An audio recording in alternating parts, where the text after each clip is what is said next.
Welcome back to Hardware Unboxed. It's that time of the month, September. We're in September, aren't we, Tim? We've done it again. Apparently, We've been nailing this quite a while now. But it was a very busy month. Well, yeah, it was pretty busy. We had the RTX 3080, the 3090. They were kind of a big deal. We covered those, and I'm sure there'll be some questions here relating to those products. And I think like 90% of the questions are based on that stuff. So there's a lot of questions. Some of them, some of them. Cool. All right. Well, I guess then we should probably just jump straight into them and get it done. What do you reckon? Let's get into it. Okay, first question here. And it's actually, to my surprise, an RTX 3080/3090 related question. So you were right, Tim, at least so far. Is Ampere actually a gaming architecture? It looks more like a compute-focused architecture, just like Vega. Are NVIDIA trying to create a jack of all trades series? Yeah, pretty much that's what they're trying to do. It's much more cost effective to make one architecture and use it for things like data center as well as gaming. And for the most part, that works fairly well. It's not as efficient as it could be because there's a lot of data center focused and AI type things there that aren't necessarily required for gaming, though NVIDIA is doing their damnedest to try and make them required for gaming. There's stuff like tensor cores and whatnot. But obviously, at this point in time anyway, compared to previous generation parts, Ampere is doing very well as a gaming architecture. But we've seen that because of the way it is designed and its focus towards data center usage, that it's difficult to utilize it at lower resolutions, especially with the double FP32 redesign of the way the CUDA cores work, or the SM units. So yeah, great at 4K, still quite good at 1440p, but not as good. And then as you go down in the resolution, it becomes harder and harder to feed all the cores with work. It becomes less and less efficient. And then by the time we get to 1080p, it's really not much faster than a 2080 Ti when you're talking about a 3080 or a 3090. Yeah. Especially if you overclock the 2080 Ti and take advantage of this slightly better process that clocks a bit higher. So, yeah, does that one cover that, or you got anything you'd like to add, Tim? No, I mean, there's nothing really that's all that wrong with doing the more compute-focused architecture if it's also suitable for gaming. I think what we saw with Vega was that, yeah, it was compute-focused, but it was only okay for gaming. Whereas Ampere, at least with the way NVIDIA is pricing this series, we are getting performance gains over the previous gen parts for gaming. It's not too bad of a situation. It probably would be faster if they put all those transistors straight into a gaming-focused architecture.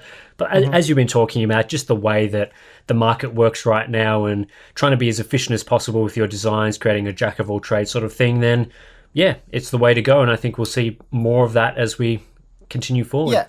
Basically, it's not as efficient as it could be for gaming, but how much that matters we don't know yet, because obviously compared to what we had, it's exceptional.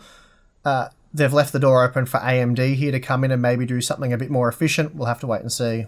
Yeah, and we do have a follow-up question here that's very similar to this one that we can continue talking about is, will we ever see gaming-focused architectures from NVIDIA again? They just seem to be pushing AI enterprise cards, which just happen to be good at gaming, and yeah, they only shine when there's a need for high-intense computation, like 4K, not 1440p or 1080p. So yeah, just as like what we've been talking about, it really depends on the market with this sort of thing, doesn't it? Because if AMD comes out with a really strong gaming-focused architecture, or Intel for that matter, if their cards are really successful next year, then maybe NVIDIA will need to go back into the more gaming-focused route. But while they're sort of dominating the top end of the market, is there really any need for them to do something different from what they're already doing? No, it doesn't make sense to spend billions on R&D for a gaming-focused architecture when they can just, for the most part, repurpose what they're doing, as they say, for AI enterprise type stuff. Much more cost effective, and if it still gives them leadership, then there's no reason not to do that. So as we're sort of alluding to at the end of the previous question, it depends on what AMD does and what that forces them into, and whether they have to refine things and really refine them for gaming rather. So, all right, next one here. With the faster clocks expected on Navi chips, I think he's talking about the sort of leaked upcoming Navi that we're expecting in a month or so. Could that improve gaming at 1080p, 1440p over the 3080's improvement for the 2080 Ti? Why are we seeing such a focus on 4K/8K when many of us would rather have more frames at the resolutions we play at. I understand the architecture issues, but couldn't they develop a GPU architecture focused for this versus being so CPU dependent? Okay, a couple of things there. So, well, the GPU architecture thing we've already explored. The CPU dependent thing, again, I don't think that's what we're talking about here. I think we're talking about an architectural scaling limitation because it's not focused on gaming, but it's focused on... There will be CPU limitations in some games, like, CSGO with low quality settings at 1080p. That'll be more of a CPU benchmark rather than GPU benchmark, which is why we don't include CSGO in our GPU reviews. It comes up more in CPU reviews. A lot of those esport type games that are a bit older that don't really push the limits of GPUs, generally the system bottleneck then becomes something like the CPU and system memory and all that sort of stuff. So in the case of Navi, it is very interesting. We don't really care to speculate too much, but if it is a situation where AMD can release something that at 4K competes very well with the 3080, then that could potentially spell disaster for NVIDIA, because if it is a gaming-focused architecture, which it is meant to be, and we have seen it scale quite well in the past across resolutions, it would or should give AMD a handy advantage at those lower resolutions and make them more preferable for those seeking high frame rates on super high refresh rate monitors. All speculation, no idea, all yet to be seen, so we're just guessing here. But we're seeing a focus on 8K. Well, I don't know if you could really say we're seeing a focus on 8K. Yesterday, or prior to the RTX 3000 series launch, 8K gaming, was it a thing? Did anyone talk about it? Did you hear about 8K gaming? I guess partly the reason... Outside of niche investigations, it's sort of like a cool, this GPU can do this thing. It's not really a science thing. Yeah. I guess we're hearing about it because they're arguing that the 3090 can play at 8K, but as we found, it really depends. But as far as 4K goes, that's becoming more and more of a focus for those with deep pockets that really want, 4K 144 hertz HDR display, high-end GPU. So when you're spending $700 US plus on a GPU, 4K certainly becomes relevant. I would argue certainly more so than 1080p, and that's a whole other argument that we could have for eternity. But 1440p, we know from polls that we've done, so we're not guessing here. We know that 1080p isn't that desirable for those of you buying high-end graphics cards. We know that 1440p high refresh rate is the sweet spot. That's what the vast majority of our audience is interested in. And then there's the high-end elite guys that are sort of starting to dabble with 4K. But 8K, certainly not. It's more of a meme at this point, really. Yeah. It was a way of NVIDIA trying to justify the price hike for the 3090 and make it an attractive proposition for gamers. So I think we've covered that question entirely. Yeah, I think I just want to add a little bit onto the end here. When, at the start of this question, it says, with the faster clocks expected on Navi, is that going to be what gives it the improvement at 1080p or 1440p relative to what NVIDIA's been showing? And that's one angle that it's possible to look at, but I think as well it will depend on, again, we don't really want to speculate too much, but if they scale out the architecture in a different way than NVIDIA scaled out, then we should be seeing better improvements at 1080p and 1440p. As we've said before, the way NVIDIA scaled was not necessarily adding SMs into their design, but it was just adding concurrent FP32 processing. So they've got two FP32 pipelines. That's where we saw a lot of the gains this generation.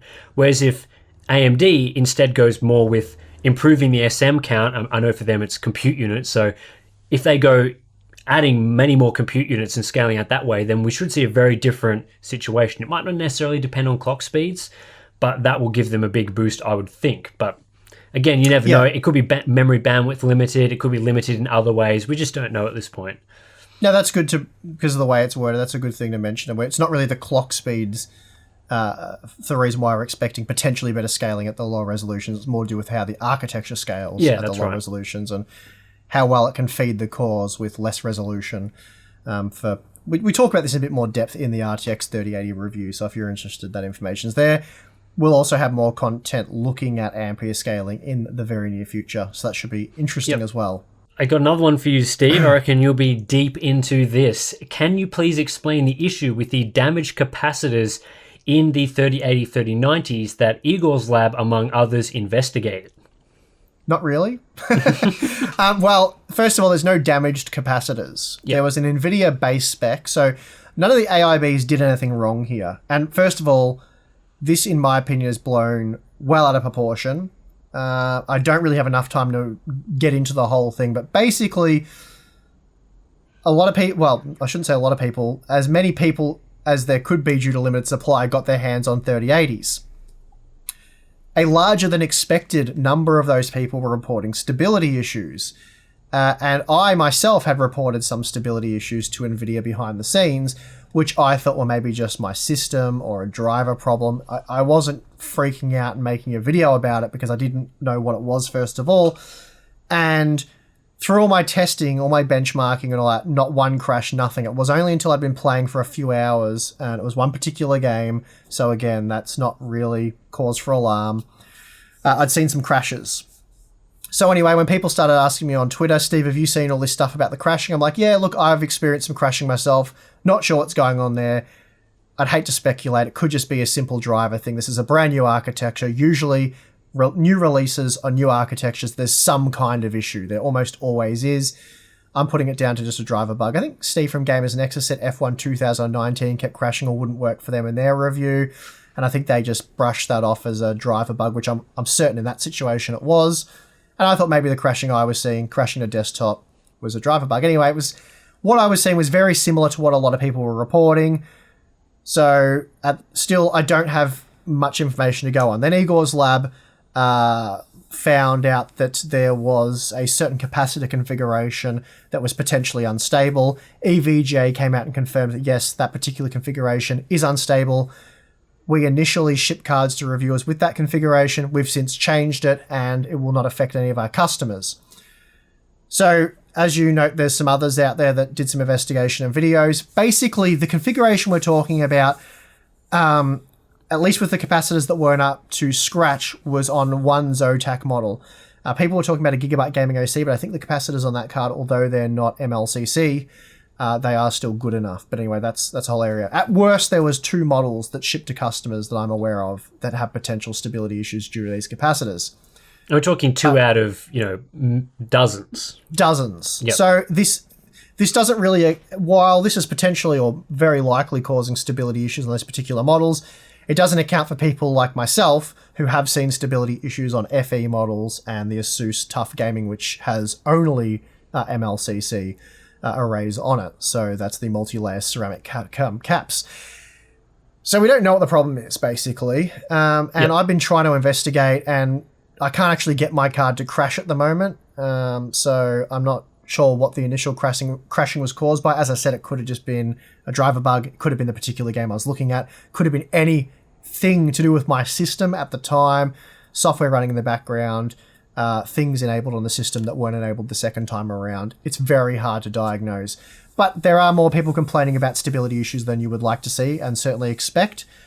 So at this point in time, we just have to wait and sort of see what happens.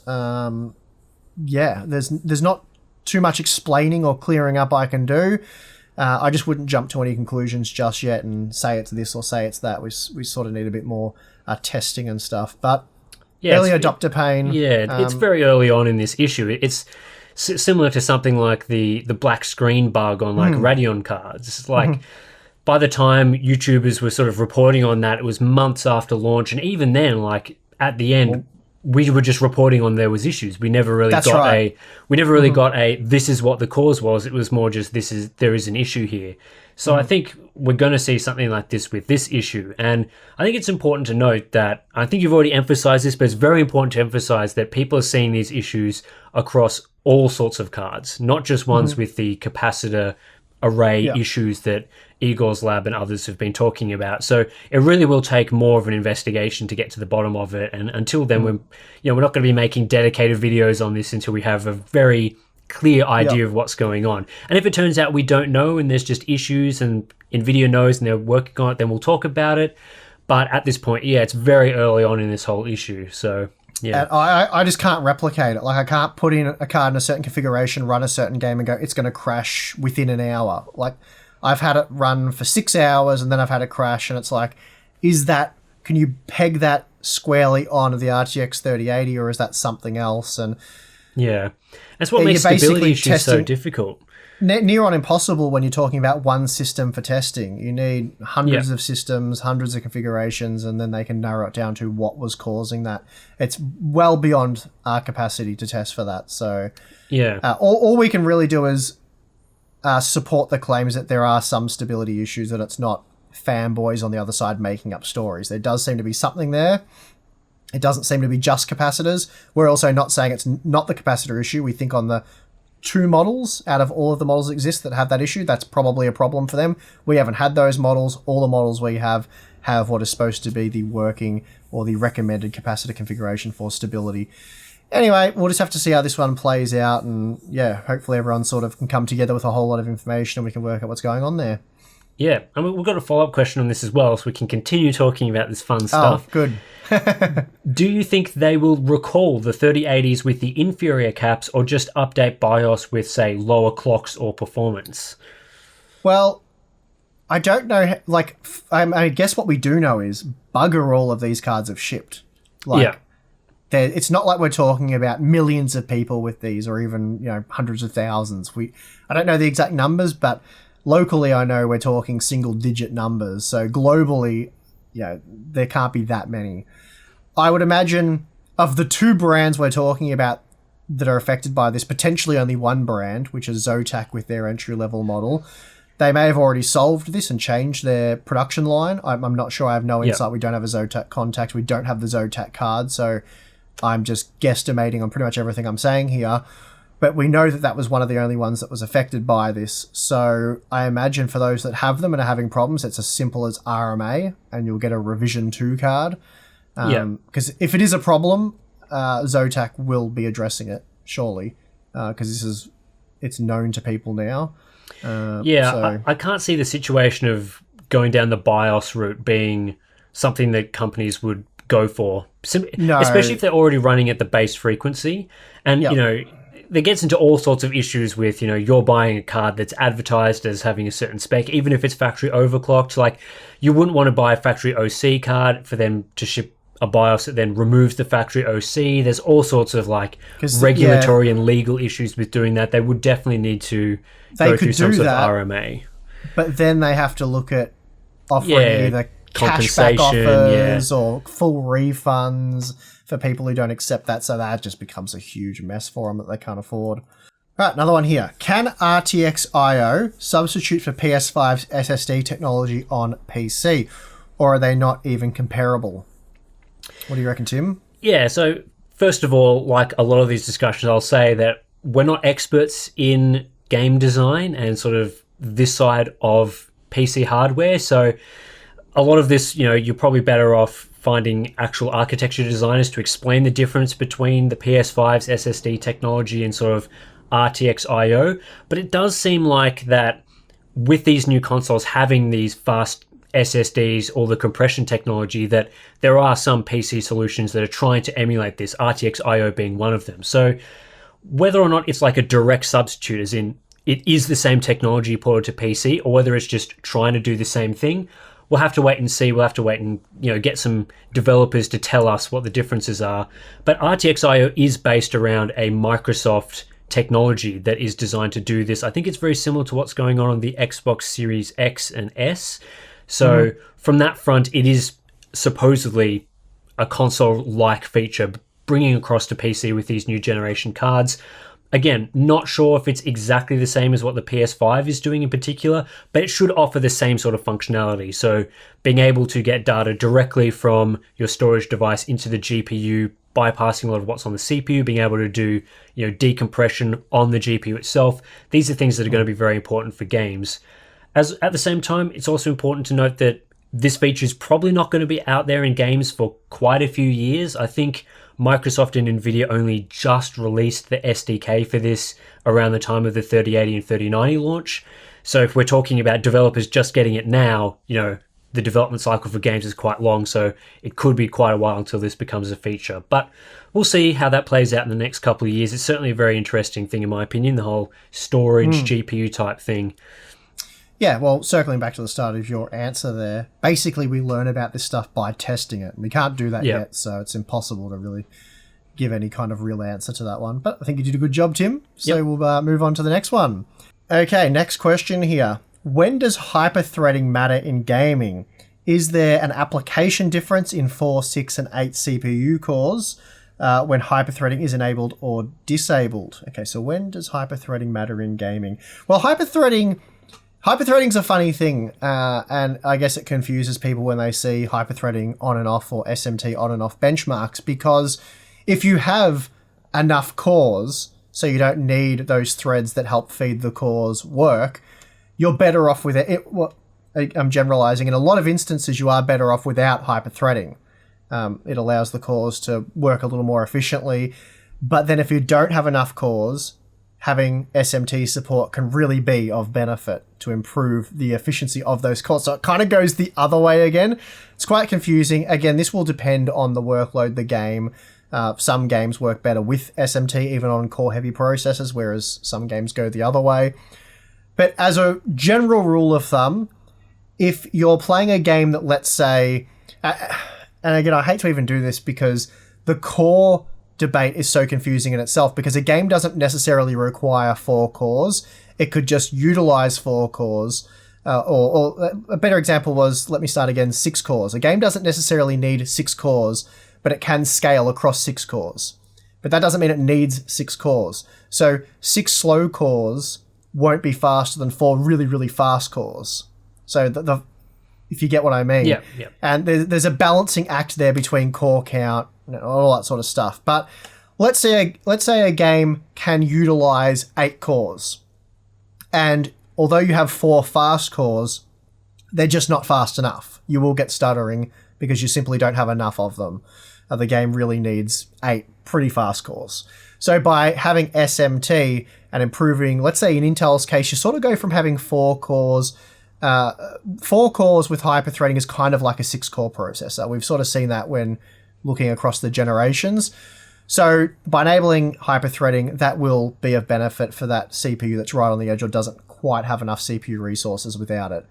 But then, and I hope this isn't too confusing because I'm doing a really bad way of explaining this off the cuff, but then if you have like a 16-core 3950X, a Ryzen 9 3950X, you've got a 16-core processor there, and the game only really uses 8 cores and threads. So whether they're, depending on how well the game manages, whether it's using 4 cores with the 4 threads or it's using 8 cores and ignoring the threads, it's kind of, again, that depends on the game.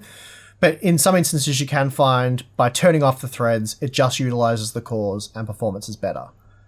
But it's a really confusing topic. It depends on the game. It depends on the situation. But basically, hyperthreading matters when you don't have enough physical cores.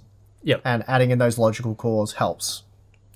So hopefully I didn't butcher that too much. No, I think it's a perfectly fine explanation. Okay, cool. I was getting a bit lost in the order at times, and when you start going in one direction, you're like, oh, hang on, but there's this and there's that. And anyway. All right, next one here is, Steve, how do you not burn out from all the exhausting testing? Do you have a point where you say, time to take a break?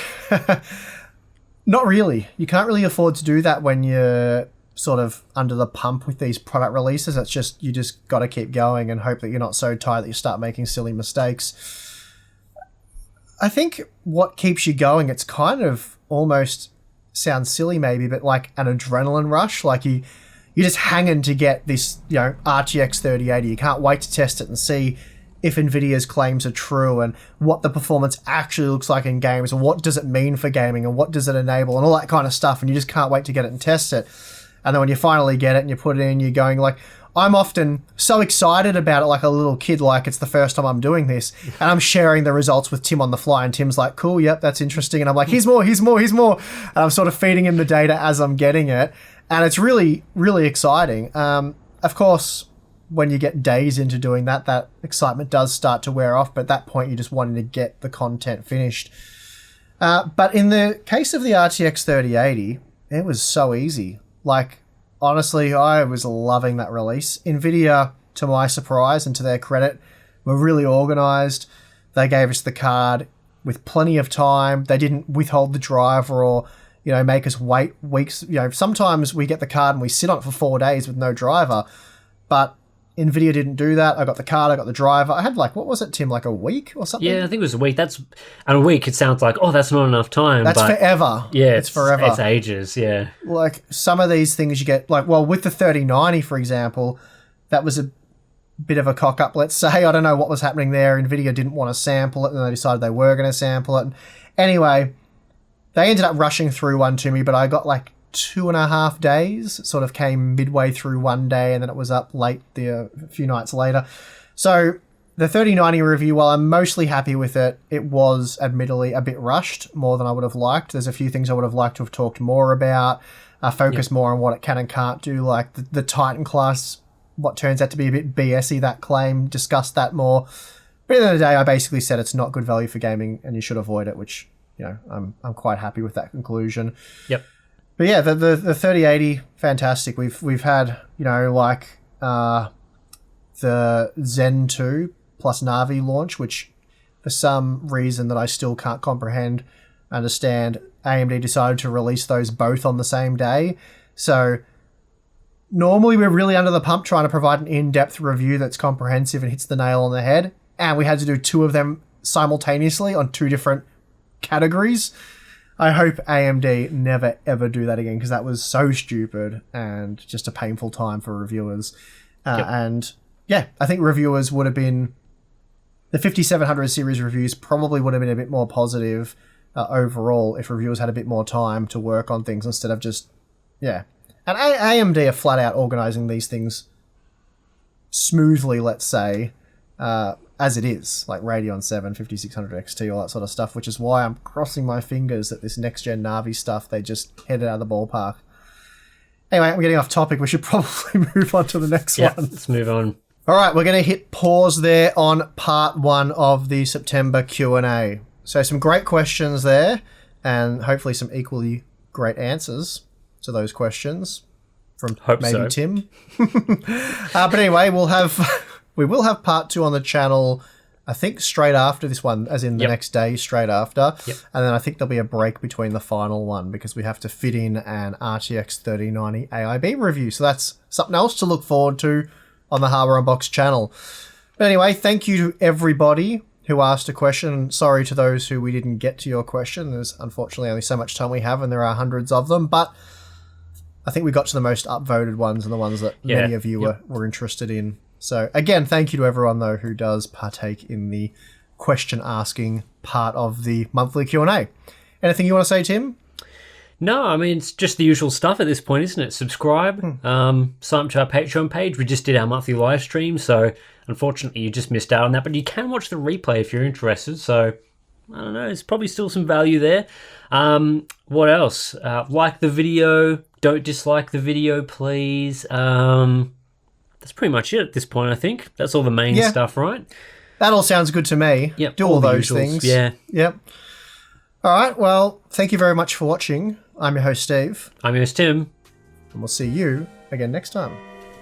Or you next time.